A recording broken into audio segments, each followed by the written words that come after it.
I think the funny thing is with Kirby, I feel like his MO is like when you're up big, like when you get up, right? With like once you feel comfortable, I feel like the offense goes kind of conservative, but then it's like leave the starters in on defense. We're not giving up any points. Welcome to My God a Podcast. I'm Jim Wood.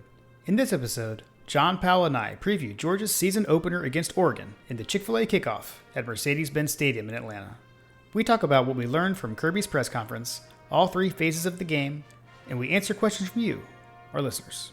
As always, remember to check out store.mygodapodcast.com to see our latest merch, and you can follow us on social media at MyGodAPodcast.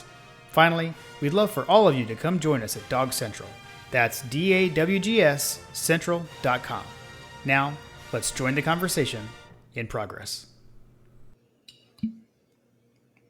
What are we drinking tonight? Tonight we are drinking Rare Breed. Wild Turkey Rare Breed, because, Jim, we are a rare breed.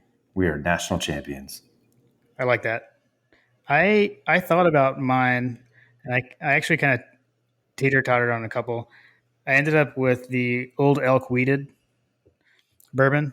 So my thought there was twofold. One is it's the furthest west bourbon that I have. The furthest west, okay. So playing a Pac-12 team. Figured that would that's the closest I could get out there. And then two, with Oregon being the alternate uniform kings of college football, I felt like that matched up well with the fact that this is Hunter's favorite bourbon, or one of his favorite bourbons. I don't know if this is his exact favorite, but this was a Hunter recommendation to me, the Old Elk Wheated. So there we go. I like it. I like the analysis there. The Bizarro Coast. right. It's from the Bizarro Coast. So, okay, before we jump in, I did want to quickly, we had talked about you were taking a big birthday trip with Carter to St. Louis. Yes. And I know you put a very nice Twitter thread out there that was pretty awesome, but I don't know. You got any bullet points? It seems like you guys enjoyed St. Louis. We did enjoy it. The Carter enjoyed the plane ride. I leveraged some Sky Miles to get him a first class upgrade on a flight back.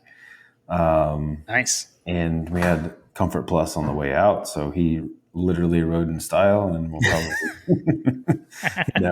never experience it again. But I kid. We usually have a pretty decent amount of points. So, it was fun.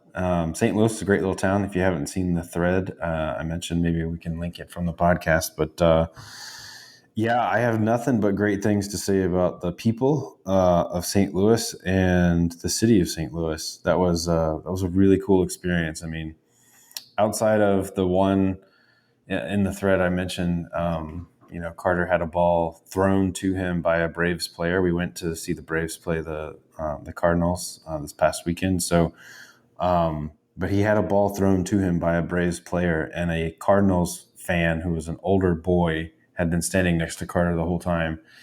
And when the ball was just about to hit his glove, the kid reached over and intercepted it. Basically, it was a total interceptado. It was, and Carter reacted in very much the same way as Bama Bros did when Ringo intercepted the Young's pass. So he was pretty upset, and I kid you not, Jim. Like, I was so pissed. The kid took off running, and he knew he had done something wrong. Right. All the Cardinals fans were super upset, and so anyway, I thought the trip was over. Like, I was like, man, this is done. He's be able to recover from this. He's never going to recover from this. Right. So all he wanted to do was go to batting practice, and we went to the batting practice. Anyway, people gathered around, and they were super upset about it. All fans, Braves, Cardinals alike, they were upset about what they had seen. And they got the attention of this guy and explained the situation to him down in the bullpen. And they were pointing at a ball that had been sitting there, which he had also tried to get attention previously to get that ball thrown to him because it was just sitting there. Right. But the guy said that he couldn't throw it out there. But a different guy came through and was like, understood the situation, picked up the ball, threw it to Carter, and Carter goes, "Dad, this was a home run ball. It's got a ball mark on it too. You can see it." And so he showed it to me, and he said it was Austin Riley. He's like, he was certain that it was Austin Riley ball. Amazing. That's awesome. So, trip restored, and fun times were had. So literally, like, I mean, I don't know about you, but I've been to baseball games for my whole life. Like, probably been to 50 baseball games in my entire life. Like, never got a ball, never caught a foul ball, never did any of that stuff. And yeah, me neither. Carter has gotten 2 balls in the last couple of months. Yeah, he got on the jumbotron too, right? And he got on the jumbotron again. Yeah. This is like the 3rd time he's been on the jumbotron. He got on the jumbotron a couple of times at the Braves Stadium in the last couple of years. That's the only thing I can claim. I've been on the jumbotron, but I've never caught a ball or anything like that. Yeah. I'll say thank you, Carter, for not doing what he did the last time he was on the jumbotron, which was he dumped a bucket of popcorn on his friend. Thankfully, there was no popcorn dropped on Dad's head or the neighbor next to him. Amazing. Yeah, man, we got some. It's like the opposite of sorry, Carter. Yeah, no. We were walking around. I made this sign for him, thinking that it might help him get a ball, which I guess it kind of did. It just said it's my birthday. Go Braves, basically. And he was walking around with that sign all over town on the Metro Link, their version of MARTA, I guess, which was really cool. Our hotel had a station right outside, and we got dropped off right at the stadium. It was great. Nice. But all along the way, even inside the stadium, even like Cardinals employees were stopping and saying happy birthday and yelling from afar. He felt super special. People were giving him baseball cards and stuff from the staff. It was great. A great experience and lots of things to do. So I can't speak enough. I told my wife, I was like, we're going to have to go back there at some point because it was pretty cool. That's cool. That's awesome. And maybe I missed a moment, but I'm going to come back to it because I said that was the opposite of the sorry, Carter. And I felt obliged to point out that we actually, after last week's episode, as promised, I did put the Sorry Carter t-shirts up there for sale. And I know we've had at least one person order one. So, John, You're not the only person with a Sorry Carter shirt now. So excellent. So I thought that was pretty cool. So if anyone else is listening and you want your own Sorry Carter shirt, or we've got a Munson like goat shirt, it's pretty cool. Store.mygodapodcast.com. My only thing on our end is school finally started. So we have now started school. So school started today after a long weekend. We talked about Ella being Alice in Alice in Wonderland. She had 3 more shows this weekend. So Friday, Saturday, and Sunday. My mother-in-law was in on Friday to come see that. That it was also Kim's birthday. So celebrated that on Friday and then had my entire family. Frip Dog was here with my mom, then my sister, her husband, and kids. So that was a lot of fun. Awesome. Good job. Yeah, man. Yeah, that's pretty cool. That was pretty cool. It was a lot of fun. All right. Well, I still can't believe that it's game week. Over here, man. Yeah, dude. Like I was telling Lindsay, like, we've got a lot of we didn't have anything on the books, but then we got some stuff scheduled this weekend, so I'm probably not gonna be able to go to the game. But yeah, like I was telling Lindsay, I was like, yeah, I feel like we've been running a million miles an hour with kids' sports and school, and like shuffling kids in and out of their activities and work, and like suddenly it's here. It's like, oh crap, we gotta record first of all. we got a game in a week. Like, oh my gosh, this is great. I was like, what do I feel like I had to get like back in my rhythm of like, what am I looking up? Like, what am I writing? What am I kind of, jotting down or whatever? And, I know we already talked about it, but for everyone, Georgia Dogs is kind of letting me down. GeorgiaDogs.com has a bit of a site redesign, and a lot of the stuff I used to look up just for some of the easy like matchup information is I can't find it anymore. So gonna have to now I have 2 questions for Claude Felton. One, where did that information go? And then two, what's up with the pronunciation guides with Scott Howard, because they're still not there. But we will persevere and go through it without that stuff. I feel like this has been like the fastest off season actually. I guess I still go back to the like maybe sometimes they're slower because the season didn't end you wanted it to, and so you're kind of like you're so eagerly waiting to correct everything that it makes it take longer. This off season, I feel like flew by, which is good, I suppose. It's cool. Yeah. Well, so now we have more than just a flip phone to blame if things go awry this season. Bulldogs, you've been put on notice. I feel like this is something that we probably didn't talk about quite enough. Is the the emergence of Stickwavius, has also coincided with the purchase of an iPhone. Yeah, seriously. So we'll see. All right, well, let's run. We can run through some of our usual stuff. Just some quick things like on the matchup with Oregon. So 3:30 p.m. kickoff in Mercedes Benz Stadium in Atlanta. If you can't make it, it's on ABC. The broadcast team is Sean McDonough, Todd Blackledge, and Molly McGrath. So pretty good broadcast team calling the game. If you are one who likes to listen on the radio, whether at home or at your tailgate, the pregame on Georgia Bulldog Radio Network kicks off at 11:30 a.m. So you can check that out. Something we always talk about if you're on Twitter or any social media, the official hashtag for this game is hashtag CFA kickoff. So you could use that if you want to tweet about the game. And then the weather. So this one is interesting. So high of 82, but we're recording on Monday. As of right now, like there's like a 60% chance of thunderstorms. Last I looked, so weather could be interesting. So plan accordingly with your attire if you're going to the game. I don't know. We never like to have like wet shoes and stuff. So sounds like we may see a closed roof, which could impact a couple of things that we'll talk about later. But yeah. So you went there. I was just thinking about tailgates. Yeah, but no, also true. At least it won't be like more important, but I am thinking about some of this stuff. I'll go ahead and spring it because there are several players on Oregon's team that hail from Georgia who have mentioned that the weather is much hotter in Georgia than it is in Oregon. Yeah. And they were talking about like had the game been played in Sanford Stadium at 4:00, that they probably would have melted. So with the roof being closed, that takes away an element of the humidity and stuff. Like I expect it to be closed. Right. Yeah, for sure. Yeah. True. So I did mention tailgates. I wanted to call out. So John, sounds like you're not going to be able to make it. You've got things going on for the day. I will be there. As of right now, it looks like it's going to be me, my dad, my sister, and my nephew actually are going to the game, I believe. I'm going to be bouncing around a little bit, but I do plan to be at both the ATD tailgate with our buddy Greg.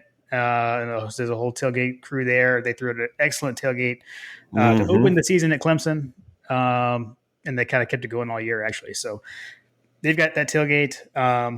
And then I will also be at the Players Lounge. I don't know like which order I'm going to yet. I'll get that figured out. But if you're a Dog Central subscriber, we did post you can get tickets to go to the Players Lounge tailgate. So be sure to check that out if you're a Dog Central subscriber. And there will be a live broadcast from there with Graham and Josh and John Tweets, I believe. So that's those are the notes I had kind of for the matchup. Had a couple of fun facts just to go over. So, or not all of them are fun though, actually. But but this is Georgia's second appearance in the Chick-fil-A kickoff. The only other one was in 2016, Kirby's first game as head coach when we beat North Carolina. That was a Chick-fil-A kickoff, but that was in the Georgia Dome. And then we were supposed to play in this game in 2020 against Virginia, but that was canceled because of COVID. the thing that I mentioned that's not so fun is our Mercedes Benz record. So Georgia is 2-4 in the Benz. So the 2 wins were over Auburn in the 17 SEC championship game, and then over Cincinnati in the 2020 Peach Bowl. I remember it was New Year's Day 2021, but in the COVID season. And then 4 losses. So hopefully we can get that back up closer to 500. This next one I'm going to pose at least as somewhat a question. Did you know how many times we have played Oregon before? How many times we have played Oregon before? I don't know. I'm going to go 0. Okay, we have played them once. We only played them once, and I'll give you give me a decade. What decade do you think the game was? We'll just go with that. I'm going to go with the 60s. Close. It's the 70s. So we played them in 1977 in Athens. We did win. It was a Georgia win, 27-16 over Oregon. So this is only the second meeting. Oregon against the SEC, they're 5-8 all time, and this one is fun. So do you know the last SEC team that Auburn played? Wait, I messed that up.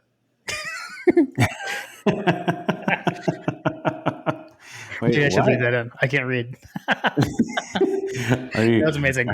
Are you able to read your notes? I'm going to go and say Auburn. Yeah. Do you know when? Or forget when. What's the connection? There's an interesting connection here. An interesting connection between Auburn and Oregon, or just about Oregon in that game. Oregon and the game that they played against Auburn? Yeah. Was Bo Nix the quarterback? Yes, exactly. So this is like super weird to me. So in 2019, Oregon led Auburn 21-6, and then Auburn scored 21 unanswered points to win that game. So it was like a Bo Nix led comeback in Mercedes Benz for Auburn over Oregon. Wow. He threw a game winning touchdown pass right at the end of the game. So that was awesome. That was his first ever college game, because it was in one of these kickoff games. And so now he's their quarterback, or presumed quarterback. Yeah. So he's got his college career here sandwiched in these Chick-fil-A kickoff games. One for Auburn, one for Oregon. It's pretty. And he's a super senior, right? He actually is like a straight up just senior. So I guess technically he could play another year, I guess, right? With the COVID year. Because 19, I believe he was a true freshman that year. So yeah, so he's a regular, straight up regular old senior. Interesting. Yep. All right. That was all that I had for my fun facts. And I totally butchered my other one. I butchered my last one, but that's okay. Nice. Let's see. Do I have any fun facts? I have a couple of fun facts. Okay. Did you know that their Oregon Stadium, the Autzen Stadium, is named for an alumni of what university? So it's not Oregon? That is correct. I mean, is it Georgia? No, it's not. I'm trying to figure out. Can you imagine if your stadium was named for an alumnus of Georgia Tech? Is that what it was? Autzen Oregon State. Autzen Stadium is named for an Oregon State alumnus. I'm like, really? That doesn't even make sense.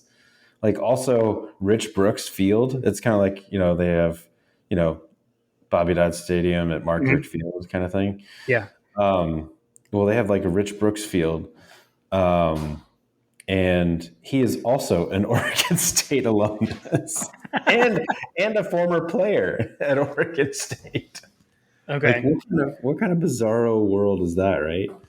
Was he an Oregon coach at least or something? Do we know what the connection was? There. He was there. He kind of helped build the foundation that was Oregon football in the 90s or whatever.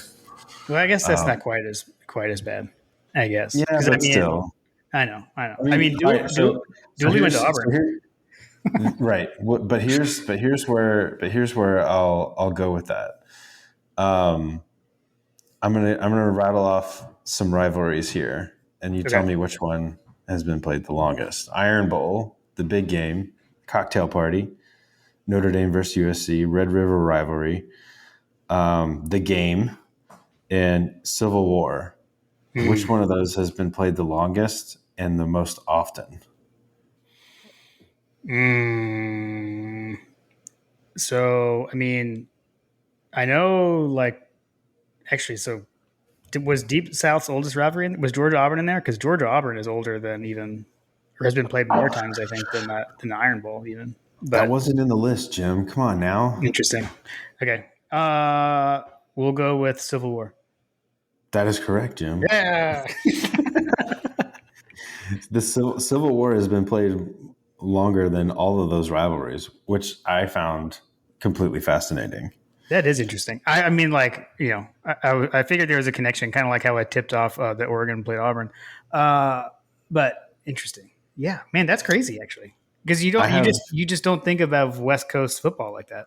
yeah, exactly. I feel like that should change, give folks a little bit of a perspective. I have a couple other fun facts for you. Between the third quarter and the fourth quarter, UGA is known for playing, fanfare, right? So, Yeah. the Krypton fanfare. Oregon's song is "Shout." Do you know why they sing that song "Shout"? I do not. And like which shout? There's multiple Like, shouts that I can think of. like the old, like Okay. Fox Okay. 27 oldies shout. Okay. Okay. Kick your Cool. heels up, shout. Okay. So Um, not Tears for Fears. Sorry, this is where my brain goes. Okay, continue. no, not at all. So they sing that song because of Animal House. Oh, The okay. movie Animal House was filmed in Eugene, and they used the scene Animal House. They used Got that it. scene as from the campus of the University of Oregon. Got it. Got it. Nice. Okay. I feel like I should have known that. I feel like I actually have heard that one and just didn't think of it. Okay, that is cool. That's a good one. That's a good one. I have another fun fact. Yeah, you're on a roll. Keep it going. Their logo is what, Jim? Their logo, the duck? The Or the duck. mascot's the duck. That Yeah. is correct. The Right. duck is the mascot. How many times has the mascot shown up on a helmet in one of their uniform iterations? Oh, see, I feel like I should know this because there's that hooked on helmets guy on TikTok, and I feel like I watched an Oregon one. I know he's had the Georgia one. It's not a lot. It's less than you would think, right? Like it's not a huge number, or am I getting I it don't wrong? know. You tell me. I'm gonna go This like is part of the quiz. Or I'm gonna go extreme. I'm gonna go like once, like because I feel like there was like a Rose Bowl or something where they put the actual duck on the helmet. Despite popular belief, the duck has never been on the helmet on any of Oregon's uniforms, which I was What? absolutely floored by. I feel like that's fake. You feel like that's fake? I feel like no. I feel like this is just another example of the Mandela effect. The Mandela effect in full force, right? Yeah, exactly. I was thinking the same thing. Like, what the heck? I swear I've seen. I feel like there's one with like the duck like peeking out behind the O or something. Like, am I making? Or maybe that's just like their basketball logo or something. Like kind of like an old school type one. Interesting. Okay, Yes. that's So awesome. That's a good one. I did want to go back and revise one of the items that I was talking about with Civil War. So I mentioned that it was older than some of the other ones. It's the seventh oldest rivalry in college football. Okay, got it. Yeah, that's still pretty old. One more fun fact about Oregon. Okay, hit it. This will be the last one because I know we got to move on. No, you're good. So, 1983 Civil War was played to a 0-0 tie. That was the very last tie in NCAA college football. Amazing. What was the year again? 1983. That was Okay. the last 0-0 tie in Division One football history. That's it. That's all I got. All I can see in my head is like the Frank Beamer when they were going to overtime, Virginia Tech, and he was like celebrating the tie. I wonder like Oh, how did everyone react? Like, was it a good tie or a bad tie? Because there's differences. wasn't there? God, what was the Mississippi State coach that got fired? The African American head coach that got fired. Sylvester Croom. Yeah, Croom. So Croom, and they got to like, it was like a 6-3 game or something like that. Mississippi State, like it was like Yeah. kicking field goals. Like, can you imagine 0-0? Like that just does not compute. No, that's crazy. Yeah, I think you're thinking of I think like the 9. It was like 9-6. I think it was Mississippi Nine. State. Mississippi State Auburn. I could be wrong. Mm-hmm. That's good. That was good. Those are good. I like this. That's all I got. Okay. Well, I got a couple of news and notes, not a whole lot. So the one thing that I guess big news, or there was a lot of stuff floating around on Twitter today. Eric Gilbert got in a car accident, but he is okay. Like so, and there was a flurry about that, but we heard from Graham Coffey and him and John Tweets both that Eric was not injured. He's totally fine, and he was at practice today. He was a full participant, so glad to hear that he's okay. So that's I guess the silver lining there. Hate that happened, but glad to know Eric is okay. Yeah, I was glad to see how those guys handled it too, because yeah, that's true. Sounds like that information was available, and we just didn't want to jump the gun, or they didn't want to jump the gun before facts emerged. So yes, I appreciate those boys. If you were a subscriber of Dog Central, which we should definitely recommend you go over there for that type of information. Yep, for sure. And then I've just got a couple of things from Kirby's press conference. He did get asked about the fact that Oregon has not yet named the starting quarterback, which I think you kind of hinted at earlier, John. I thought his response was pretty funny. He said, that really doesn't impact anything for us. I mean, I know who the quarterback is going to be. I'm not worried about that. So Kirby not buying the smoke there from Dan Lanning sounds like, I'm assuming Kirby is confident that it's going to be Bo Nix. And then the only other thing, wasn't there another coach that was talking about like not naming any starters? Oh, I'm not sure. That was in the news. I feel like that was in the news recently, and I can't remember who it was. I want to say it was like Auburn, maybe. It was one of our rivals. It was either Auburn or Florida. I can't remember. They're like, yeah, they're not going to release a depth chart, basically. Yeah. Well, I mean, we don't release one either. So like, I can't really fault them. And then the other thing I had was just on the injury front. So I think this was the first time actually that Kirby confirmed and like talked about Andrew Paul's ACL tear. So something we all knew about, but finally we heard it from Kirby today. But then on the other guys, so he did say Tate Ratledge has been back practicing, doing a great job. Kieris has been back practicing ever since that one scrimmage where he went out. Denylon has been back practicing since the second scrimmage. And then he actually said Tyke Smith has been practicing all of fall camp. So that was all that he said about injuries. I did not hear the word hopeful come out of his mouth. So I feel like that's a pretty good fall camp when we don't have Kirby talking about hopeful at all. So I mean, that's right? That's good. That's pretty good. I was pretty shocked by that. So I was excited about that. That's a news and notes. Right? How many hopefuls did we hear this week, Jim? Dude, if we had last week set over under Kirby hopefuls for the Oregon Oregon week press conference, I would not have.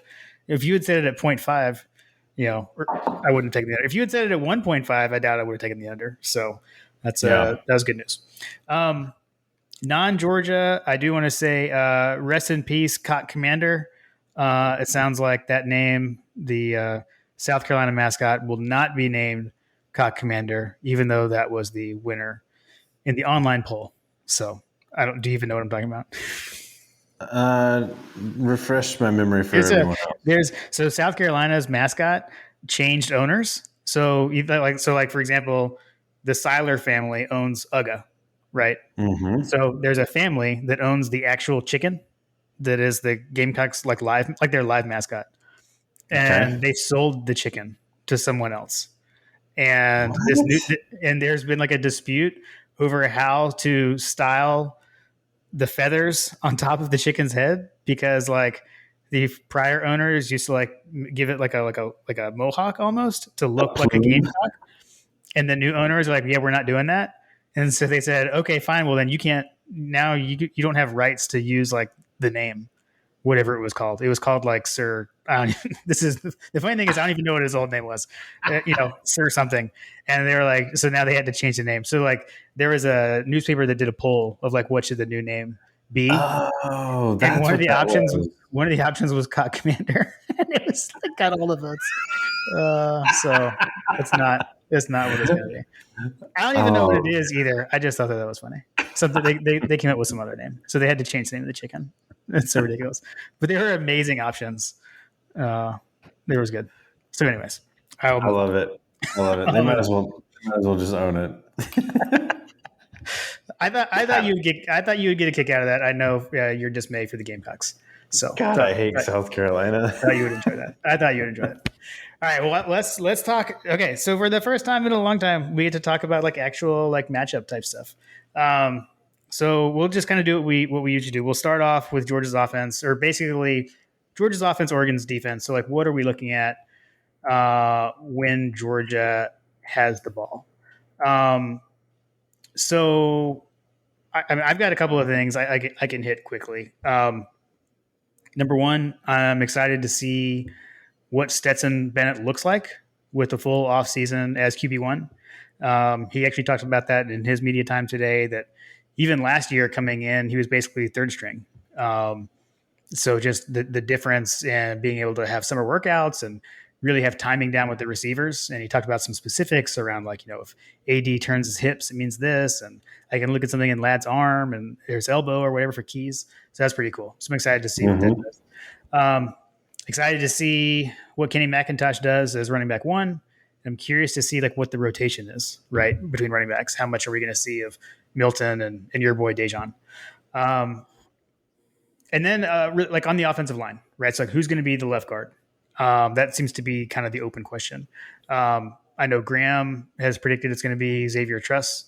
So that would give us Jones, Truss, Van Pran, Ratledge, and McClendon across the line. I think Willock is another potential at left guard, but Yeah, I mean, you figure that. I mean, that makes sense, right?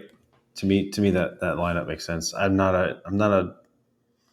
sure that that's how we'll go. I'd be curious to know if Graham would say that that's how we end the season. yeah. It's a good question. I think one of the potential people to see come in eventually is Mims, right? But Mm-hmm.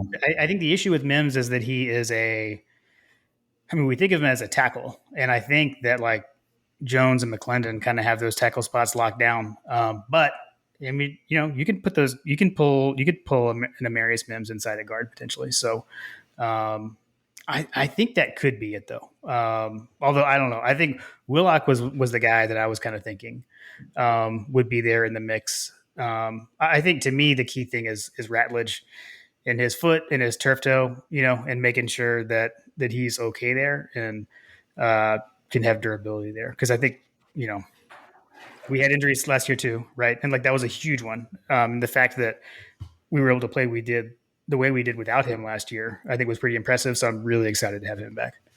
Mm-hmm. And then I guess the last thing was just thinking about season openers and comparing this year to last year. I'm looking for like a much more wide open game plan against Oregon that we saw against Clemson, primarily just around depth at tight end and wide receiver.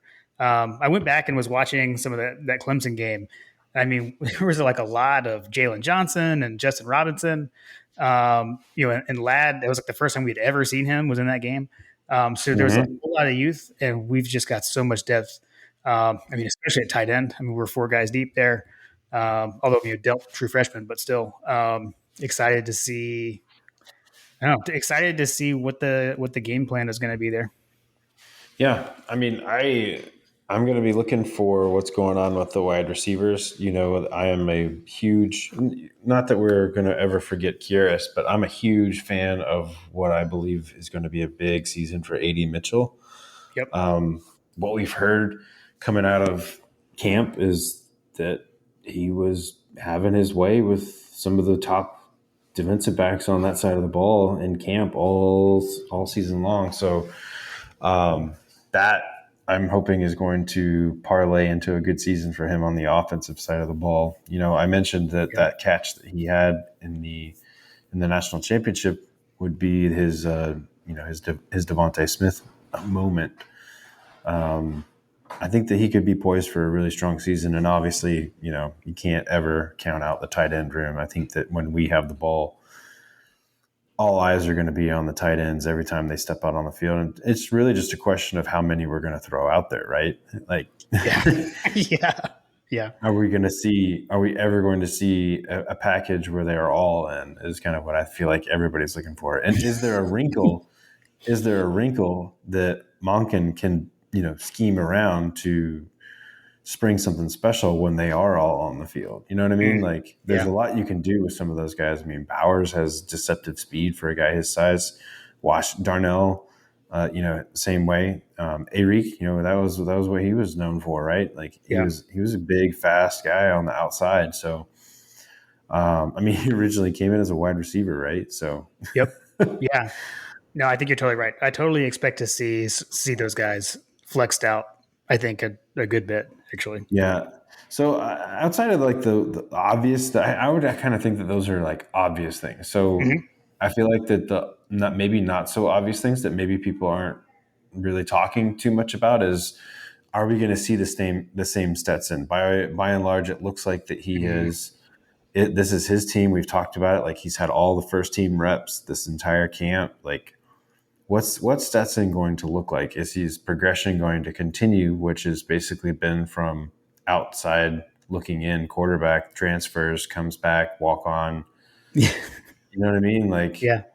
comes back to save the day, ends up sliding his way into the starting position based on Hmm. things outside of his own control. Um, Yeah. is he going to continue that progression and become, an elite quarterback? And I actually think that he could, based on everything that we've seen, the body of work that him and Monken have put together, the quarterback coaching that Bobo has, That's a under good his point. belt as well. We got to Yeah. figure, Bobo with a season there from reports, it sounds like that it's also had, Bobo's presence has also had an impact on other quarterbacks within the program as well, which will be super awesome for looking ahead. But is Stetson going to make some of those boneheaded plays that we've seen? Like, he's good for one or two like oofs a game, right? Like, Yeah. are we going to see that? And then the other thing is, who's going to step up on the running back side, right? So, Yeah. like, if you really were like isolating, I feel like the you're never going to convince people one way or the other. They're either Stetson fans or they're Stetson haters, right? Hmm. But on the running back side of things, I feel like that you ask a Georgia fan who the best running back is at UGA, you'll probably get, you ask five different people, you probably get five different answers. Yeah. Yeah. Who's going to step up? Who's going to become running back one? I mean, I think all signs are pointing to Kenny McIntosh getting that nod this Yep. year. We'll see how that nets out. Yeah. I agree with that. I do think. I mean, I love what we've seen from McIntosh, and we've just never seen him have that load. So to see if he can continue to produce like he has, like at that rate with a higher volume, that'd be pretty awesome. Um, it's funny Do you're talking ducks about. do ducks like apples, Jim? They're gonna like these. Actually, they won't. They won't like these, but I will. Uh, Over under. How do you like them apples? Text messages during the game. Um, Yes. with Stetson, it's. I'm glad you brought that up because I think like if you think back to like 2020, we were when we had Stetson as a starter, we kept saying things like we want to see him play within himself, not try to do too much, etc. Right? Exactly. And so you're kind of saying like, do we not have to worry about that so much anymore? The only thing Hmm. I will say is like, people want to put this game manager label on him, and he is not like he does not. He definitely doesn't think like a game manager. I'll say that. I'm like he is more of a gunslinger, I would say. So I mean, I think with that kind of mentality, you are going to get some mistakes, potentially. So we'll see, and and we've seen it, and he's been able to overcome it in the past. So I will say, like, don't freak out if you see one of those, because I mean, most quarterbacks do. I mean, heck, in the Clemson game last year, JT Daniels, his pick that he threw was awful. Like, it was just a horrible throw, or bad read. So I wouldn't be shocked there. Mm-hmm. I got a couple notes about Oregon's defense. Their defensive coordinator. I mean, Wait, they obviously, play defense in the they play allegedly, defense out west? we'll see. Dan Lanning is trying to change that. So they're, I would imagine it's going to be Dan Lanning's defense, kind of like our defense is Kirby's defense. But he does have Tosh Lupoy as his defensive coordinator, which is another former Bama assistant. So at least someone, I think they should be on the same page there. Mm-hmm. A couple of the guys coming back. So they've got some big boys in the defensive line. Brandon Dorlus is a defensive end. He's a junior. He was first team All Pac-12 last year. He is 6'3", 285. And their nose guard is a transfer from Washington. And I will butcher his name, but Sam Taimani, I'm going to guess. That guy's 6'2", 330. So they got some big boys. And then their linebacking core is like what they are really getting pumped up a lot. I think Phil Steele has them as like the number 4 linebacking core. And they are led by Noah Sewell. So he was another first team Pac-12 guy last year. When I left out one more defensive lineman, select their 3 starters. The third guy is the tackles Jordan Riley, and he's 6'6", 330. So they do have they've got big guys on the line. As far as Pac-12 goes, I mean, they got beat up by Utah both times they played Utah last year, but otherwise, they were very stout last season. I don't know. I question. You get into that whole like West Coast versus SEC thing. And I know like a matchup that a lot of people are looking at is our tight ends against their linebackers. Although Kirby actually did kind of scoff at that notion in the press conference today, but I feel like we should be able to create matchup issues. Mm-hmm. Yeah, I don't really know what to expect on that side of the ball because I don't know. Call me. I do think that they're going to have a progression from last season, right? Mm-hmm. There's just no other way around it, right? When you bring in a guy like Dan Lanning and the guy Tosh Lupoy, like these guys know how to coach defense. They know how to coach great defense. The question is like, what do they have to work with, right? Mm-hmm. Versus what we have on the other side of the ball. So like, I'm a wait and see what they do. I expect that they're going to make some problems for us, but I just have a feeling that we're going to be able to throw manpower just in the sheer number of, returning starters we have on the offensive side of the ball, the sheer number of stars that we have on the offensive side of the ball, and the sheer number of or lack of numbers that they have on their side of the ball. They may have some good players here and there. They just don't have the horses yet on the defensive side of the ball to even like think about running with us over 60 minutes, right? Yeah. That's just what they've got to figure that out on their end, right? Yeah. Yeah, and they've got. I mentioned the Washington transfer. They are a transfer laden team. Lanning came in and brought in a bunch of transfers. So, how do those guys gel there? I guess. Mm-hmm. Okay, you want to talk about when Oregon's got the ball? So, kind of our defense, their offense. Let's talk about it. I think that one of the big things that we're going to be looking at is the evolution of Bo Nix, right? Like their offense is going to begin and end with that guy. Yes. So I fully expect that they're not going to expose him. They're going to be poking and prodding. I feel like that this is going to be very similar to a Kirby Smart type game. Dan is not going to want to have his offense put his defense behind the 8th ball by taking too many risks. So I expect there to be a mix of screens, a mix of, run plays. Like they have some pretty decent running backs from what I've gathered. Whether or not they can actually like play against an SEC defense is a little bit up there in terms of whether or not they can actually run with us. The other thing is like whether or not the offensive line can block. I've read that they've got some, they've got some studs for the offensive side of the ball from an offensive line perspective, but Yeah. I just don't know how they're able to hold up to the Jalen Carters of the world. You know what I mean? Yeah, I actually had a note. I had a note about that. So their offensive line, I think, so they're returning all but one guy. They're pretty experienced. So they're like upperclassmen. But the interesting thing is, so they were a semifinalist last year for the Joe Moore Award. Mm-hmm. Uh, who won the Joe Moore Award last year? Was it not Michigan? And what did we do to their offensive line? So that's the thing that I kind of question. It's just like what you were saying, and we talked about on the other side of the ball too. This is where I get to like the whole like Pac-12, SEC, and I'm not being like dismissive. I do think this is a good team. I think the spread is kind of high, but we'll get to that later. But like, what are they Mm-hmm. going to do when they face Georgia? Right? Like, because Michigan found out really quick what it was like, to face that kind of talent. So definitely something to watch. Our D line there, it comes down to the trenches, right? So like, what's that matchup going to look like?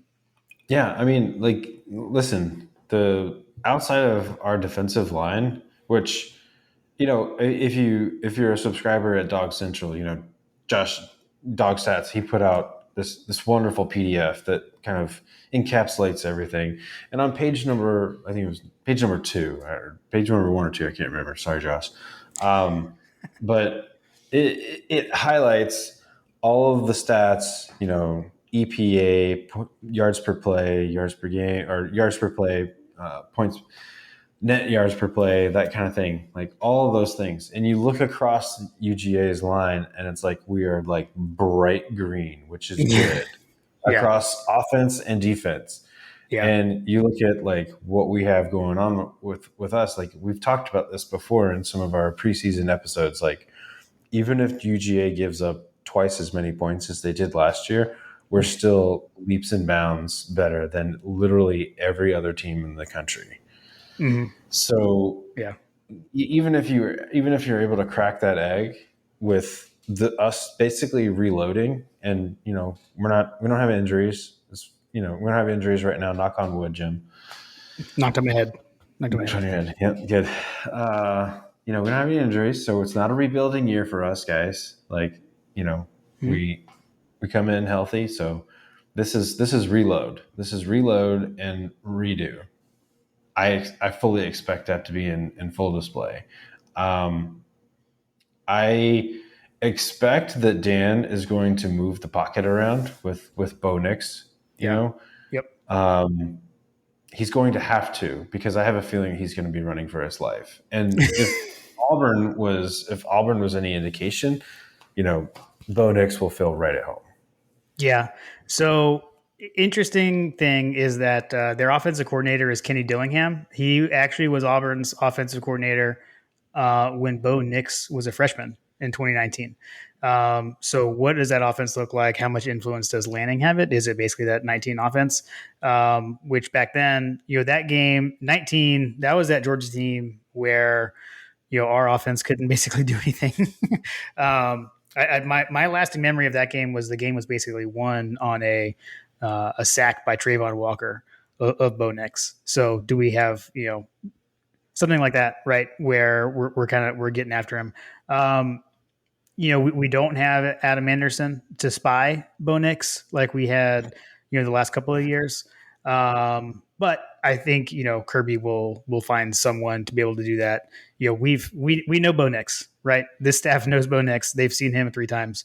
They know what he is, and it sounds like Kirby fully expects him to be the starter. So I agree. I think your opening statement of it starts and ends with Bo Nix, I think, is completely accurate. Mm-hmm. I don't have much more to say than that. I'll just call out a couple of things. Some of the question marks, like who's it going to be next to Dumas Johnson at inside linebacker? Again, Graham's prediction is Smile London. I think last week we talked. I said last week I expected it to be Tresman Marshall against Oregon, but Smile by the end of the year. It sounds like then maybe now already. It sounds like it may be Munden from the get go. So that'd be interesting to see. And then who's the corner opposite Ringo? it's sounding like Kamari Lassiter from everything that we're hearing. Yeah, like I think we talked about the running backs, their receivers. They did lose a lot from last year, so they lost 4 of their top 6 receivers. So it sounds like they got a talented receiver room, but inexperienced. So something else to watch out for here. Mm-hmm. Yep. Young wide receivers. They're going to be looking for the ways to prove themselves. Yeah. I have a feeling. I'm curious. I'll be curious to see. Going back to like talking about what you're going to look for. What you're going to look for when they have the ball, and I'm talking about Bo Nix, right? So, Yeah.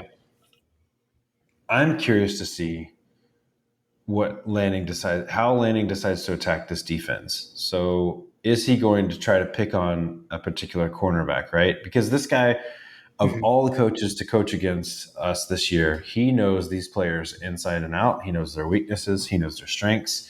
He knows, how to potentially like scheme ways to trick them into tendencies that put them in a position to not succeed. Right. Right.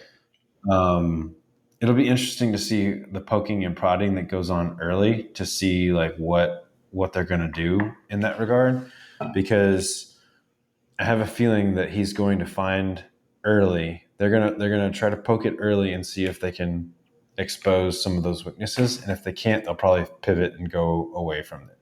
So I'm curious to see what happens there with who they attack based on how we line up, and it'll be interesting because Kirby, on the opposite spectrum, knows that he knows those things. So the 3D chess is gonna go between the master and commander, right? Like the Obi-Wan and the Darth Vader, or whoever is in what role there, I don't know, or what stage of Star Wars saga that's in.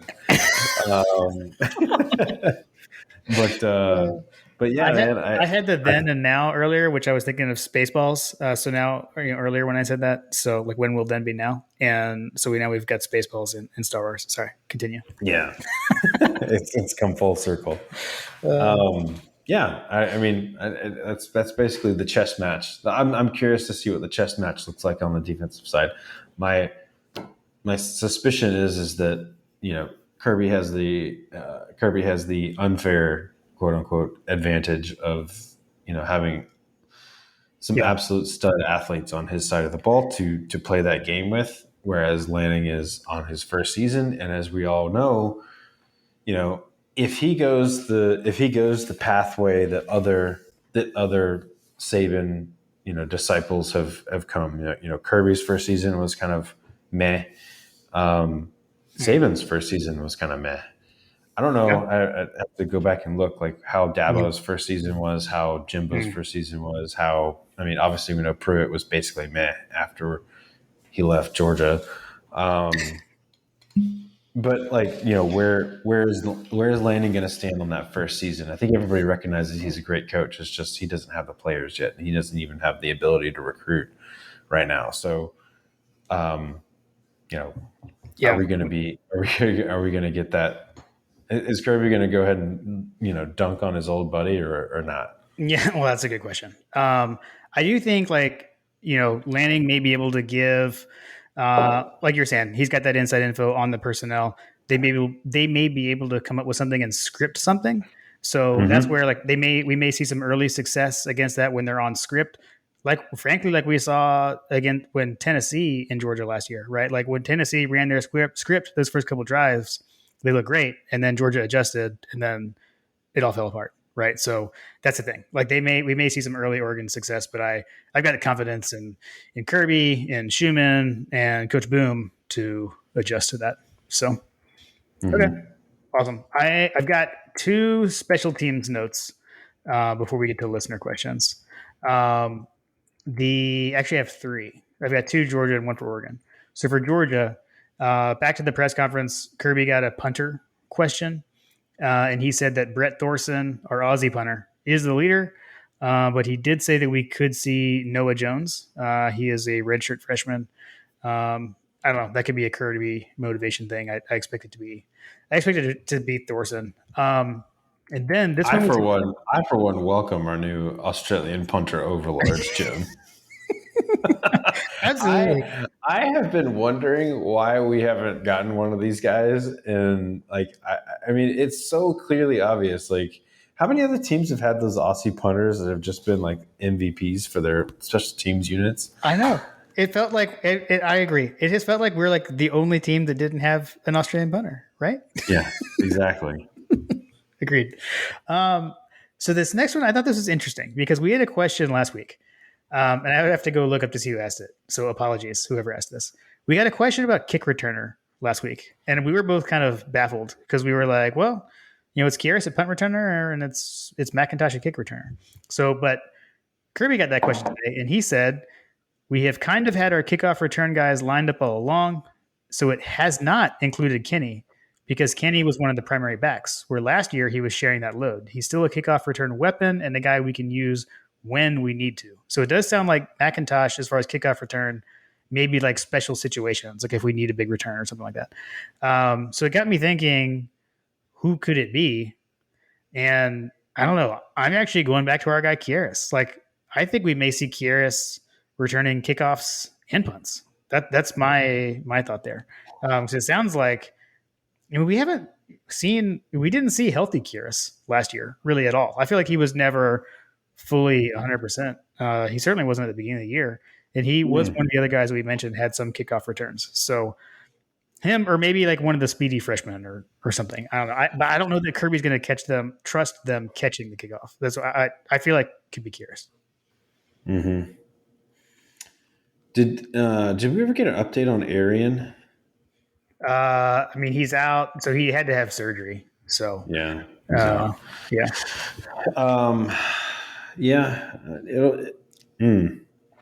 Yeah, so like I was saying, unless it's maybe some other speedster. But from what we're hearing, it sounds like Kieris is running, like he's flying around right now, is what we're hearing out of camp. So he has a chip on his shoulder. That's right. Right. And he's tired everybody down now. I mean, I'll be honest. Like, can you seriously say, like, in all of this preseason coverage, like, how many times have you heard Kieris Jackson's name outside of like us? Not outside of the intro, like outside of like our niche community that we're right. Yeah, nobody's talking about getting inside sources, but like in the media, like how many times are you hearing Kieris Jackson's name? No, he's kind of a forgotten man. Exactly. And I feel like he's going to play with a chip on his shoulder. Exactly. Like, I love it. Like, never doubt Kieris. Absolutely. We need to talk to him because we need to put that on a T-shirt, but I don't feel comfortable about that without his blessing. We'll hit him up. We may slide into the DMs. Talk to him about that. Yeah. While following all NIL guidelines, we don't want to have any issues there. So my Oregon special teams nugget. I thought this was interesting, and I got full disclosure. I got this from Phil Steele. So I do have the Phil Steele this year. Thank you, Frip Dog. Frip Dog left me a Phil Steele when he was here this weekend. Oregon has two punters, and they were both brought in after spring practice. And my understanding is, I look back through it. I'm not talking like they're freshman recruits. They have two transfer punters that they brought in post spring. So I found that interesting. So how good are these punters going to be? We'll see. It sounds like they weren't too happy with their punting situation and brought in two new guys. So something to watch. Speaking of, and sorry to back up, but speaking of not being happy with the punting situation, UGA went and had some adjustments there as well, right? They brought in the consultants and things like that. Yeah, So it sounds like around had something to do with snapping and holding. Mm-hmm. Did that to get everything ironed out with field goal kicking, I believe. And I know Kirby did mention today that he's been very pleased with Jackpod. Which reminder, it is Jackpod, not Hot Pod. But that he's been looking well. But although it is a battle for kickoff, we may see Zirkle doing kickoffs potentially. Did Jackpot do the he did the kickoffs last year, right? So I think it actually got spread around. Camarda did some also, and Zirkle.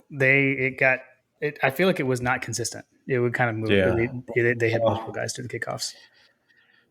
as long as you can kick it out of the end zone, I don't care how you kick it out of the end zone. As Yeah, long as you kick it out of the end zone. for sure, for sure. Agreed. That was like who was the guy under Rick that was obsessed with the directional kicking? Remember with the directional kicks? Isn't it John Fabris? Yes. Oh, thank you. God, good pull. We like a challenge. I'll never forget reading about that. We like a challenge. Like, are you Uh, flipping kidding me? uh, This was back when they got the ball deeper when you kicked. Well, you got the ball at 20, right? Or yes. on those touchbacks back in the Yes. Richter era. I was like, Yes. God dang, are you kidding me? So ridiculous. So ridiculous. This isn't NCAA football. Like I get it. I always like to kick it to the corner too, and then tackle them on the 2-yard line. kick this sky high kickoff into the corner. But this isn't NCAA football, sir. Just kick it out the back of the end zone. Hey, if it's in the game, it's in the game. Okay. Not a sponsor. Not a sponsor. Yeah. All right. You ready to hit the listener questions? Man, we got some great listener questions. I saw them popping in on the Twitters. Let's roll. All right. First up, Jimmy Duncan, James_this_is. He asks, favorite duck? Scrooge.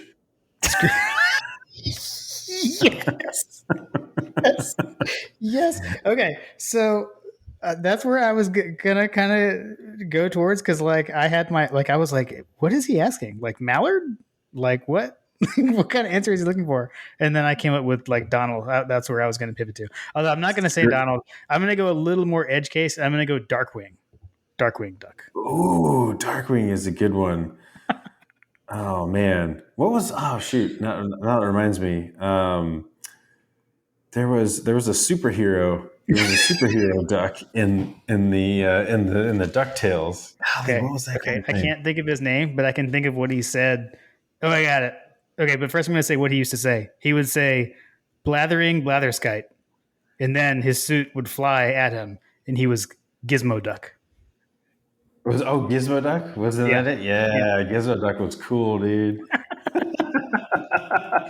This totally jives with the Twitter like thread that I made of like pick your favorite cartoons, and DuckTales was solidly one of them. Which we totally forgot to discuss last week. That was my bad. I meant to bring that in. Granted, we ran really long last week, so it's probably for the better. Yeah, seriously. We did discover Thundercats Twitter though because of that conversation on Twitter. Yes. So that was good.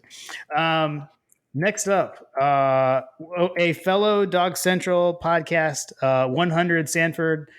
Be sure you go check those guys out. Our guys Lamar, Trigger Trey, Graham Coffee, obviously, and now this season, friend of My God a Podcast, George Foster, has joined 100 Sanford. So they ask, how do you like your duck cooked? Fried. Fried? Okay. So I'm actually not like a big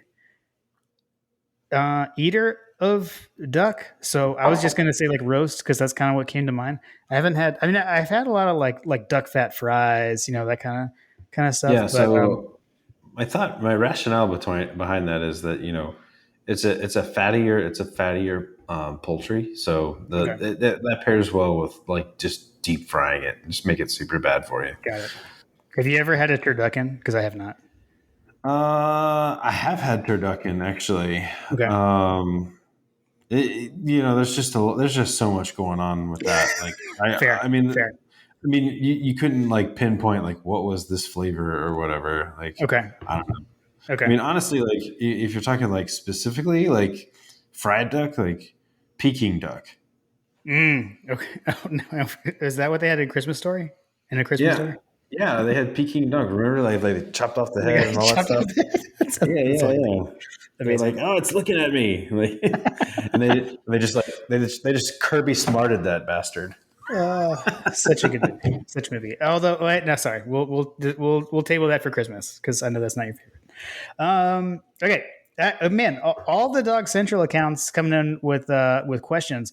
We got the official Dog Central handle came in, which I assume is probably either Graham or Dustin, I think.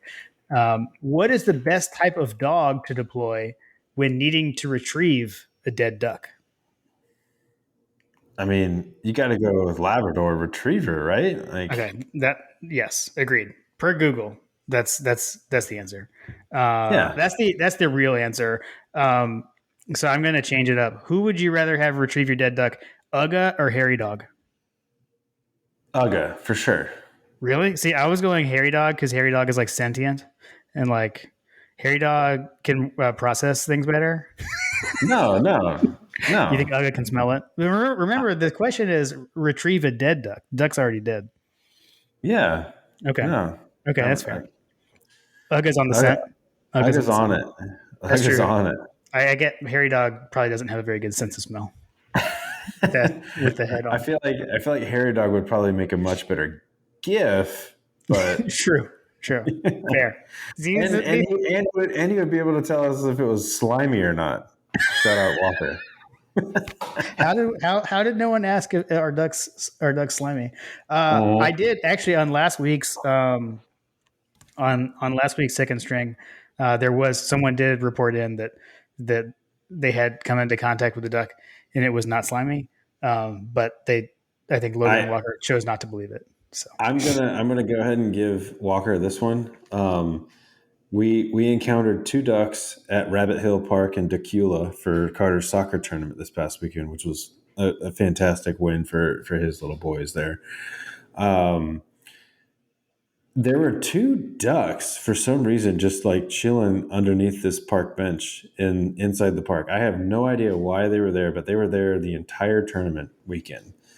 Carter went under the bench and had a tried to get a feel, and he said that tried to pet them, yeah, and he confirmed that those particular ducks, which were not mallards, Hmm. they were like the little brown speckled. I don't know. But he confirmed they were indeed slimy, Walker. They were They were slimy, amazing. according to Carter. Okay, we gotta send them a I DM. We gotta alert them. I can't I can't deny that. I can't question him because I did not confirm myself. I have to take him Yeah, at his word. that's fair. Fair. All right, let's see. Next up, Fletcher Proctor. Which Kirby tree branch between Lanning, Pittman, and Tucker will have the most success over the next 5 years?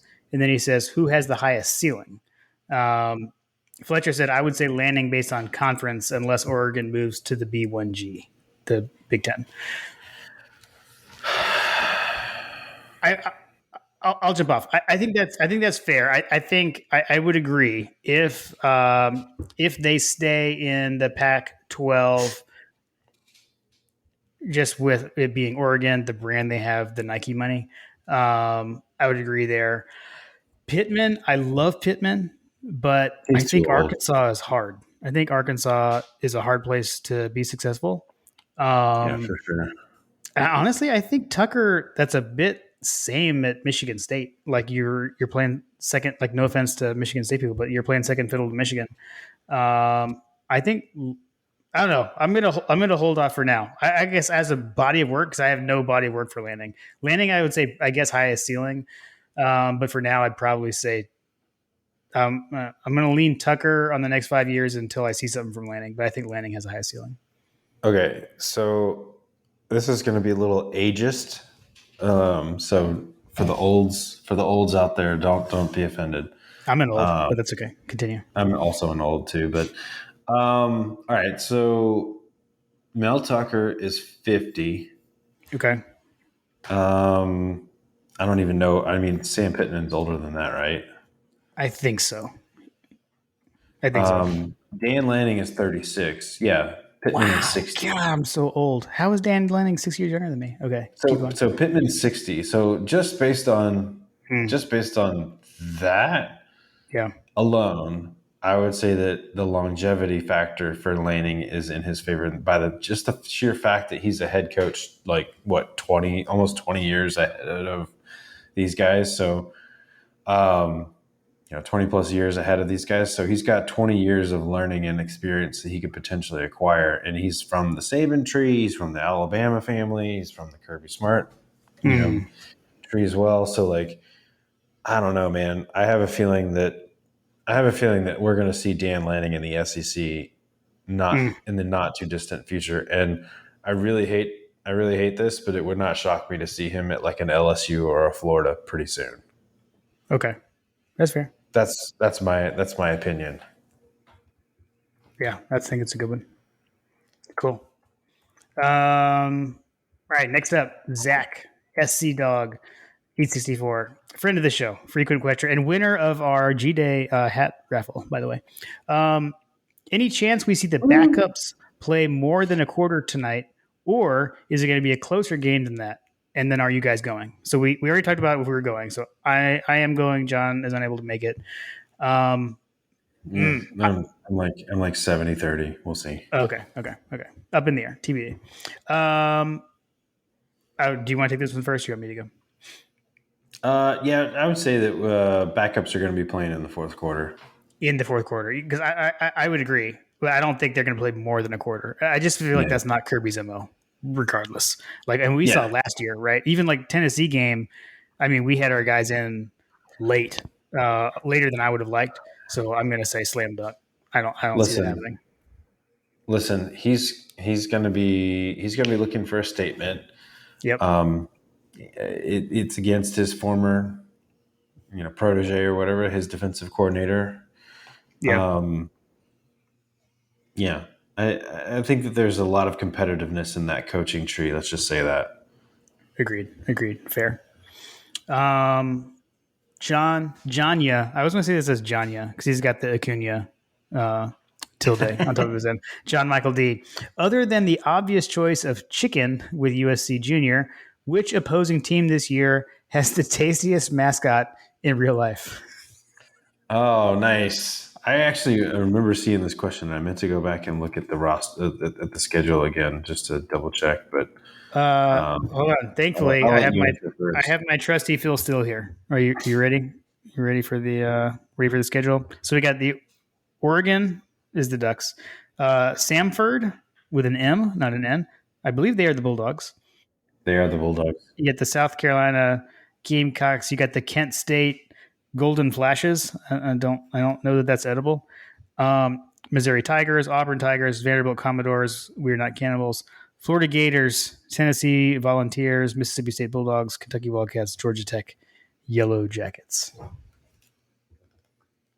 I mean, it's got to be Gator, right? I think so.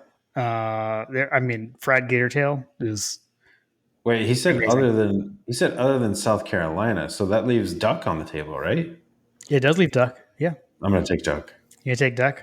I'm going to go Gator tail. Even though the novelty of that factor of just like butchering the Florida Gators like you do on the field, that's fantastic and all as in theory. However, I find that gator tail is chewy as a mofo, so I'm going to go with Peking duck. That's why you got to go with the fried gator tail. And there used to be a place in Alpharetta. Maybe it was coming like up off of Highway 20, right up there at 400. I forget what it was called. There used to be a place up there like Buckhead something.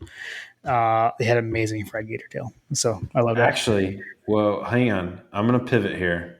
Okay. Bear with me. Hold on. What's the top 25 right now? Well, that's not the question. I know. This is Georgia's schedule. It has a there's a reason. There's a reason for. You got Buckeyes. I like a good baked potato. What is going on here? I'm trying to think of like who else is going to be on Georgia's roster. On Georgia's schedule, like in the postseason.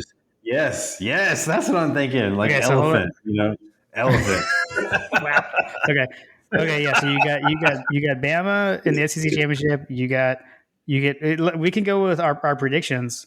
Was Ohio State Buckeyes, Utah. I don't know what a Ute is. You could go with somebody else, I guess, if you wanted to. I mean, you wanted to have it be Georgia, Alabama, Michigan, and Ohio State.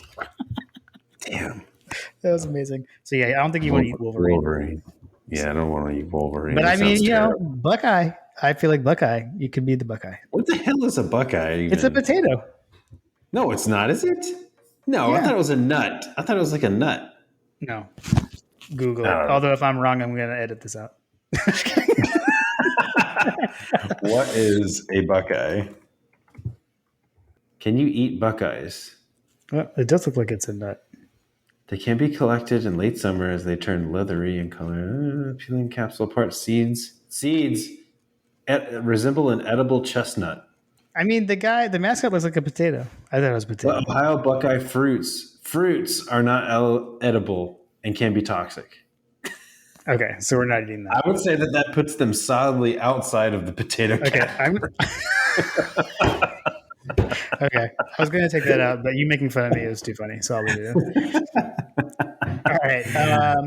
Oh yeah, he said. I will add. John Michael D said to him, it's duck, and it's not particularly close. So I think you agree with him. And he did Correct. add It's it. duck. However, we're thinking small. We need to think bigger. We need to think Well, bigger here. Like but on our he schedule. well, hold on though. Hold on though. I got to add. He had a clarification. I should have mentioned that right away. I respect that John Michael D includes clarifications. He said He knows clarification. us too well. Ducks hunted and eaten are way better than that restaurant duck nonsense. So he likes a wild duck that's been hunted. John, I hope you bring your duck. I hope you bring your hunted duck to the ATD tailgate. I'll just say that. Amazing. Love it. All right. M Dubs. Hey, Michael Smith, friend of the show. We got to see if he's going to be here for Oregon. Need to check that out. He lives out there, so I don't know if he's coming to Atlanta for this one. Yeah, we need some perspective out here. Yeah. We'll reach out to him. Oregon's offensive line is strong. Without Devontae and JD, likely harder to get pressure on Nix this game. Do you think he performs better in those circumstances, or will he still revert to his backyard football instincts? He adds, by the way, I'm not asking, is he focused? Is he having fun? ... Which we always welcome those tweet references. I I'm gonna say it's Bo Nix, and Bo Nix is gonna do what Bo Nix does. I 100% expect to see Bo Nix backyard football on full display on Saturday. That's my answer. Yeah, I mean, I mentioned that. I mean, that's kind of what he's known for, right? Like, Yeah. trouble arises inside, and let me bounce it outside. Yep. And I think that I think it goes back to also the earlier conversation, right? Like, Oregon is said to have a great offensive line, but what do they look like against Georgia? Like, can we do to them what we did to Michigan? So we'll see. Yeah, but I feel like it's in his DNA to play backyard football. That's just what he does. I thought that the Oregon did have some injuries. Didn't do they have O-line injuries? Didn't they have some injuries? I thought. Yeah, it was an offensive lineman. Malasela. I'm going to butcher the hell out of this guy's name. Sorry, Carter. Malasala Amuavi Laul. So well, it says he's dealing with a minor injury. That was a while ago.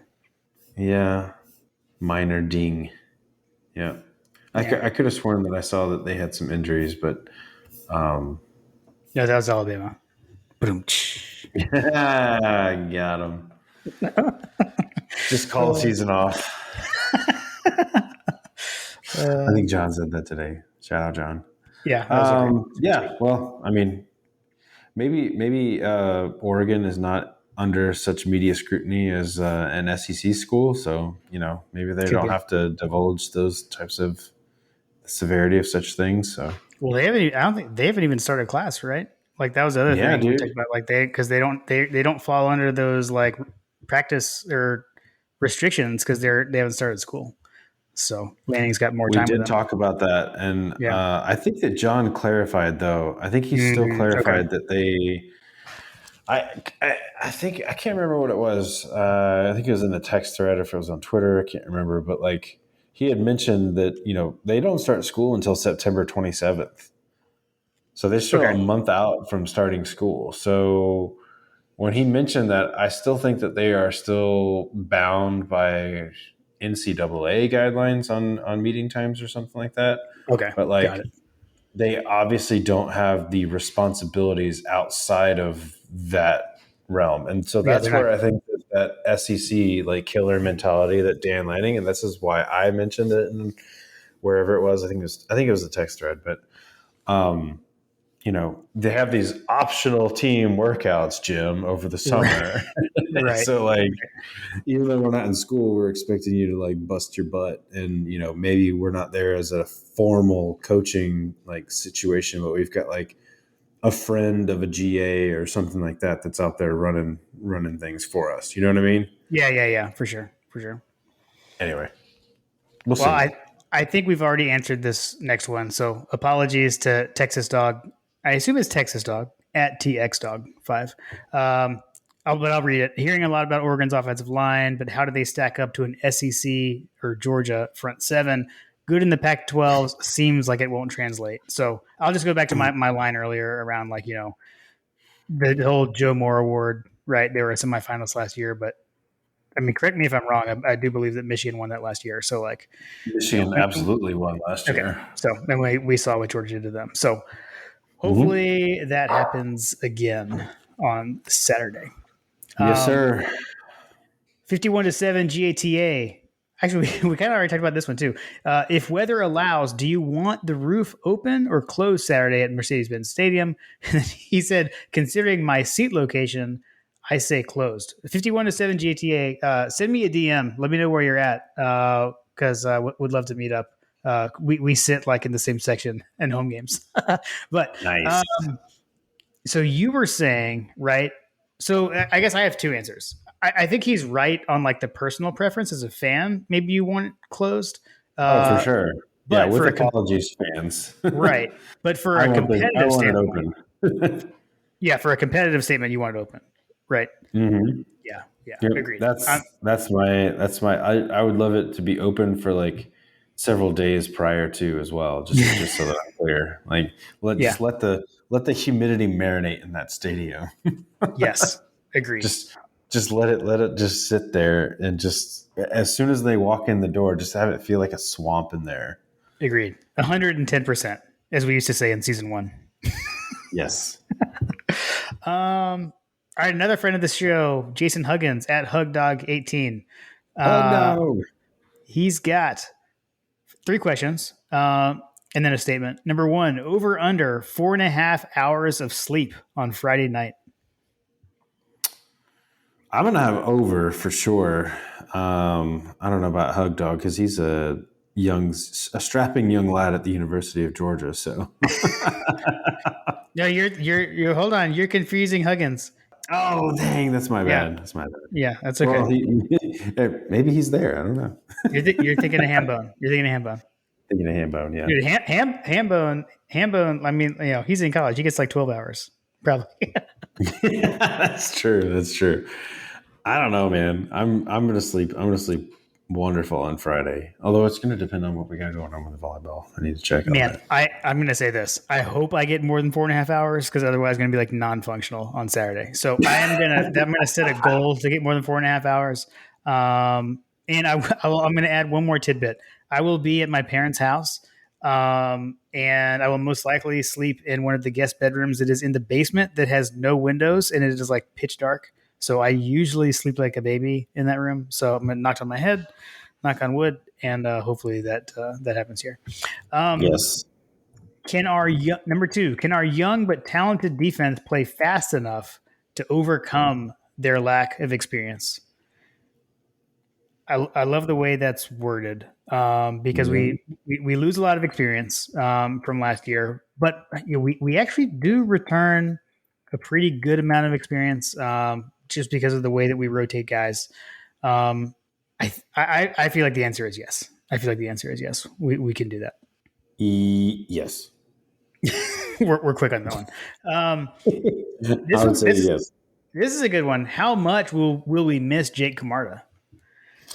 So that's a great question. Obviously, it remains to be seen. Like I said, the Aussie punter situation. I mean, having a guy come from that, prestigious program. Program being the country of Australia. I'm just kidding. Continue. No. I mean, I know it's like pro kick. I think it's like pro kick Australia or something like that. Yeah. That's literally what these guys do. It's kind of like going out and grabbing, Ronald Acuna from the Dominican Republic or something like that. You know what I mean? Like Right. Right. they literally breed these kids down there. Yep.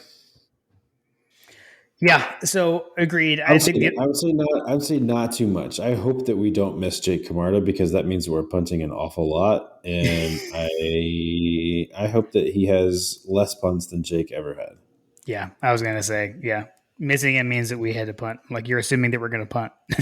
Yeah, um, no, but like the only thing that concerns me about this whole pro kick, these guys, is that like they're coming from basically like a training camp type thing where like they haven't actually played football. They've just been like learning how to punt there. So I don't know. We'll see. I agree. I hope not. But like if it of anything, like the experience factor, and also like I'll say this. I think it's kind of like the defense, right? Where you can take a step back and still be pretty dang good. And I think that applies here because Jake Camarda was incredible. So we can have a bit of a drop off at punter and still have a pretty good punter. So that's where I'll go. And then his statement was just glad you're back, gents, and go dogs. So good to be back. We're back in the full swing of things. we're here Thank for you. you.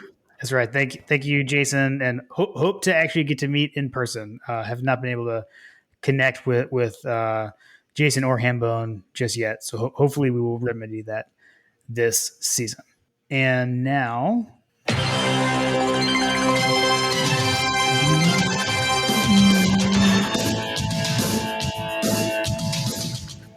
so update. Still need to talk to Coach Trillbill on if he wants to keep the music or not. We're going to keep it until he tells us otherwise, or until it changes.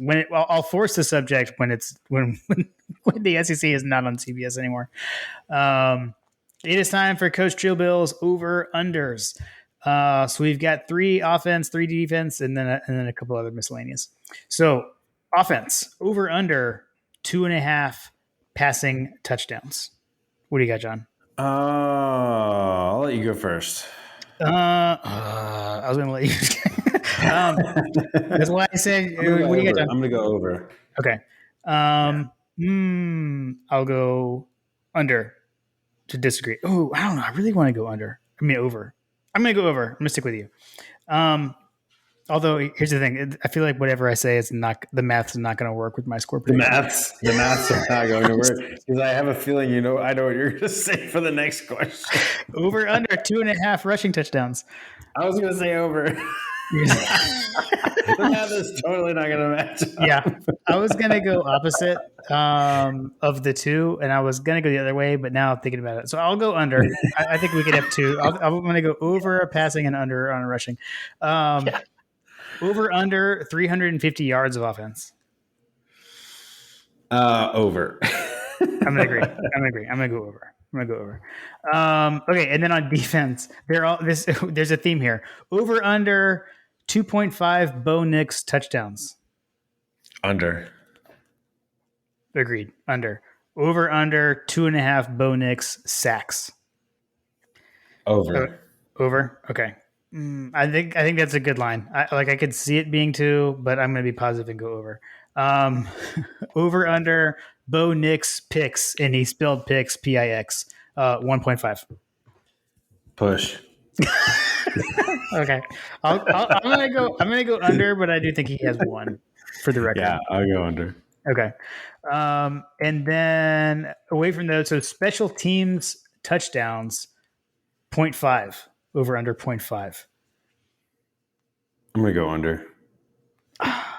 Agreed. I'm gonna go under. And then I talked to Coach Trill about this. I told him this one was my favorite. Dan Lanning coached at UGA reminders during the telecast. Over under 5.5. All right, so are we counting the on-screen graphics? Because if we're counting on-screen graphics, we're screwed. It's not a drinking game. It's not a drinking game. It's just over unders. Smash the over. That's what I'm saying. Like, yeah, it's got to be the over. Although sometimes with things like that, like you think it, like you feel like it, they're going to talk about like nonstop. I don't know. I feel like we're good for like at least 3 like before kickoff. that's why I say like the on-screen graphic though. Like because I don't think that they're going to mention it very often, but I do think that it's going to be in like the on-screen graphic. Right. Oh, that's true.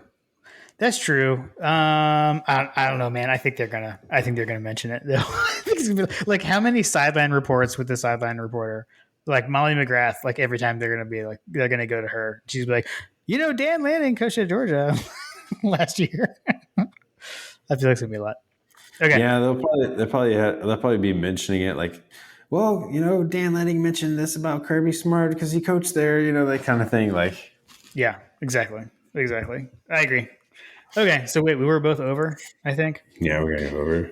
Okay. Which reminder: we do not track these on Coach Drill Bills. Over unders. We rely on Coach to track that. We're about to give predictions, and I have a feeling that the maths are not going to add up. That's okay. So before we get to actual game predictions, I think we talked about this last week, but I'm going to bring it up again. I wanted to have us do our official My God a Podcast uniform combination predictions for this game. I know last week we had like an over under, I think, on uniform combos for the season. You are on record as saying we're going to have the most boring combination for this game, in part as a like an intimidation factor, right? Yes. Okay. Yes. Okay. So you are Georgia, red helmets, red jerseys. Well, or okay. So as far as I know, we're the home team. I still haven't seen anyone like official say, but I will say Georgia released the official wallpaper, like phone wallpaper, today, and it's a picture of Keely Ringo with the traditional, red helmet, red jersey, silver breeches. So, so that your official prediction for this game? That is mine as well. Okay. What about Oregon? What do you think Oregon's going to do? So let's assume. I feel like we have to make some construct. Let's assume Georgia's the home team. I guess if we were wearing red, I assume. Although I'm going to add this. I feel like you could have red and green are different enough, so Oregon doesn't necessarily have to be white. I feel like they're going to do something crazy. I'll give mine. All right, go ahead. Why? Because I feel like you're thinking. I'm going to say Georgia is going to wear the traditional, like I said, the traditional home uniform, and Oregon is going to wear some kind of like almost like highlighter green, like a bright green. I don't know, man. I'll just gonna say I'll say that I expect them to come out in like the highlighter green and all black.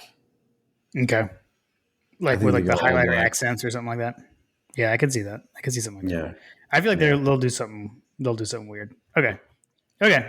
But I think the key thing, like, not that we know. I'll give you my rationale behind it. Okay. Dan Lanning was a coach at the University of Georgia where everybody wanted all black. They wanted the black jerseys. Dan Lanning's going to give the Oregon players the black jerseys in his very first game as a recruiting pitch. I like that.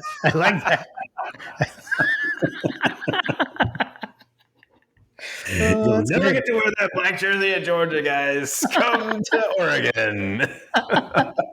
That's good, you guys. That's good. I like that. I like the background there. That's good. I really have no idea. Yeah, I don't really know either. I just feel like their regular green might be too like you got to have the proper contrast levels. So that's why I went with the highlighter. And I've just seen they wear crazy stuff. Okay, enough of that. Okay, so for our final predictions, I'm going to hit the odds, and the line did move actually since yesterday. So I looked this up. At yesterday, Georgia was favored by 17 and a half. As of today, Monday, Georgia is favored by 17. And then the over-under also dropped a point. Or sorry, the over-under went up by a point. So yesterday, on Sunday, the over-under was 52. Today, the over-under is 53. So one of the things I like to point out is kind of the implied score. Like if you were to just do the math of the over-under total points and then the spread. With the spread being a whole number, it makes it a lot easier. So the implied score would be Georgia 35, Oregon 18. That'd be the implied score. Do you want me to go first or do you want to go? So 35-18. 35-18 would be the implied score if you take the total number and then subtract the spread and make that math work. Yeah. That would And correct me if I'm wrong. I'm not in mid-season form on these things, but that means that they don't cover or they do Well, yeah, cover. that actually, so that's the funny thing is like usually those implied scores, you have like a half number in there and they don't really totally make sense. But since the spread is actually 17, 35 to 18 would be the push where like you actually, you push both the over under and you push the spread would be Got it. 35-18. Yeah. So that would be the Got it. exact over under hits and the spread is exactly right. Does that Got make it. sense? Mm-hmm. Mm-hmm. Okay. So I have some general thoughts if you want me to go first or. Yeah, go for it. Okay. So here's my thing. Like everyone is talking about the fact that like Oregon's going to have some kind of advantage with Dan Lanning, right? So like Mm-hmm. Lanning came from Georgia, he knows Georgia's players, etc. But what no one's talking about is the fact that Brian McClendon, Georgia's wide receivers coach, last year, what was he? He was Oregon's receivers coach. And on top of that, he was Oregon's interim head coach for their bowl game after Cristobal left. So, like, I feel like that's the kind of thing we're forgetting. So, I feel like in general, I That's actually a very, very accurate statement. I don't know that I've heard anybody talking at all, 0% about that. yeah.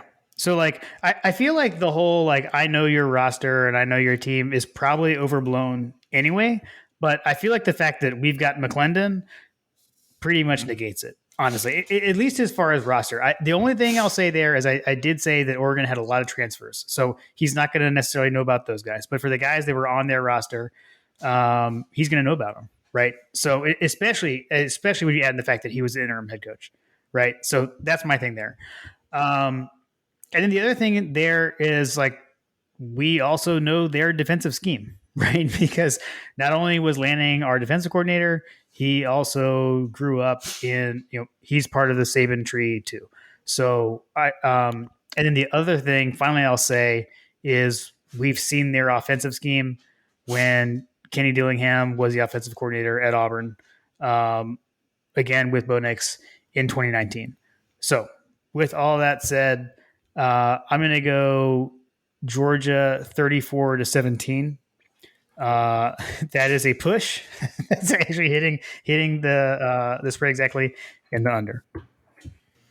So I don't like the way that this sets up from a betting perspective. Like Yeah. just because there's no way, like what the predicted score on OddsShark, right? This one of the, if you remove like the maths on the spread and Yeah. the total consensus, but then like you got the OddsShark predicted score. When I saw basically 25.8 to 44.84, 26 to 44, right?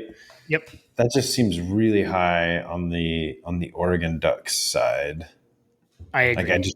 I don't see them scoring more than 18 against us. I could Can see I like can I give you a fun fact to back that statement up?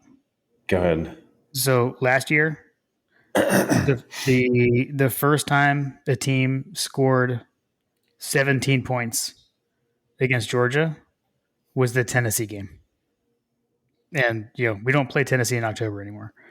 So Georgia gave up 3 points, 7 points, 13 points, 0 points, 0 points, 10 points, 13 points, 7 points, 6 points, and they gave up 17. So again, we've said the defense is likely to take a step back on points allowed, but that'd be a huge shift for us to give up 25 points in the opener. I mean, seriously. Yeah. Let's see here. I'm gonna go 45-18. Okay. I wanted to go 33-18, but like I just I don't know. I think we're gonna do better than that. I am deceased.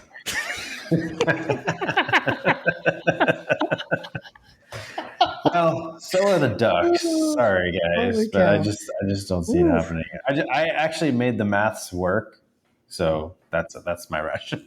Okay. Oh my gosh. Sorry. I have to take a moment. Um, I will say, like, I definitely don't want to be like dismissive. I actually like with my score. I actually think I do think that they may have some stuff scripted, and I think they may have some early success, but I expect us to adjust. That's kind of how I think this game's gonna go. When we talked So earlier about like, are we going to see the reserves for more than a quarter? And I I don't was think so. But like, you know, well, even still, I was just about to say like my score line is a caveat to like if we start to see, the game's getting out of hand in the third quarter, Kirby pulls the starters, but then like all of a sudden we get a couple of garbage time touchdowns or whatever. right? I Yeah, could yeah, totally see something like that happening. Like yeah.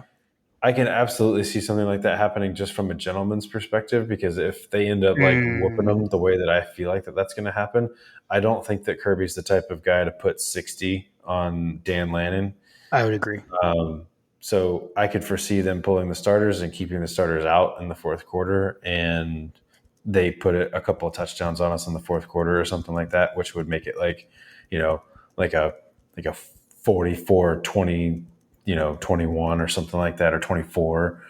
And then everybody's like, oh yeah, we scored 24 on Georgia. And I was like, yeah, no, yeah. No, Right. I think the funny thing is with Kirby, I feel like his MO is like when you're up big, like when you get up, right? With like once you feel comfortable, I feel like the offense goes kind of conservative, but then it's like leave the starters in on defense. We're not giving them any points. Fair. Right? Tough, but fair. Yeah, I like that. I like that. If we could do that, that'd be fantastic. I do think that there is a little bit of vanity. Just being honest, I do think there's a little bit of vanity on those defensive stats, but he doesn't give a shit about that offense stuff. Sorry, Carter. Sorry, Carter. I think that's like a Tyler Dogden. That's like a Tony Waller. That's like a Tony Waller thing. Like y'all go over there and do that offense. This is true. This is true. Sorry, Carter T-shirts available now, as stored on mypodcast.com. You too can say sorry, Carter. All right, man. I gotta say, man, like this has been fun. Like getting to talk about an actual game. Like, holy cow! I still can't believe it's here. But this is Jim and John. We're talking about football, and it's gonna happen. Oh man, we've come a long ways from the Twitter DMs when you initially didn't realize it was me and I had to DM you and tell you it was me. We'll have to tell that full story. So I will be at the game. I'll be with my dad. I'll be with my sister and my nephew is the current plan. You are 70-30, most likely not there. We'll see. But sounds like with soccer schedule, right? Soccer schedule most likely is the. It's soccer related, yeah. Okay. So we've got. I'm going to be gone like all day Labor Day for a 5v5 tournament that Carter's playing in with a bunch of like, ironically enough, I think I mentioned this on Twitter. Like they beat the number one team in the state. They've had our number. That's basically like the Alabama Georgia story. Yeah. GATA Carter. Yeah. No. Legit. We talk about the Olympic team that he plays on. Like half the team is from his team and half the team is from one of this other team, and then there's like a hodgepodge of other players interspersed.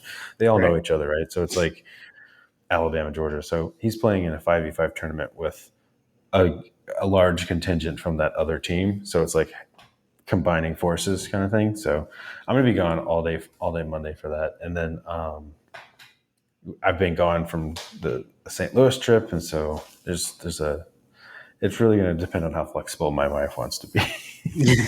Right. Yeah, we actually have to have like we're doing like a divide and conquer kind of deal. Like I'm going to be in Atlanta going to this game. You with my dad and sister, and then Kim's taking the girls to see her parents actually. So. Nice. They'll be up in the Big Canoe, at least for part of the weekend. Yeah. So we gotta. Can I send my kids to both her? I gotta say, great golf course. If you've never played there, highly recommended. Awesome. So yeah, I heard good things about Big Canoe. That's nice. Yeah, it's pretty cool. Her parents have been there for a while. So awesome. Well, Cool. hopefully I'll see you. If not, I'll be there in spirit. Text me if you need me. Yeah, true. That is the only thing. Like, I will be in. Although I don't know. I guess Natty, I was there, and we were still texting nonstop. I was about to say, like, the text flow might be slower because I'm actually at the game, but that's probably not true. knowing the two of us. Exactly. Awesome. Awesome. Well, this was fun, and let's. It's time to kick the tires and light the fires and go Dogs. Go Dogs.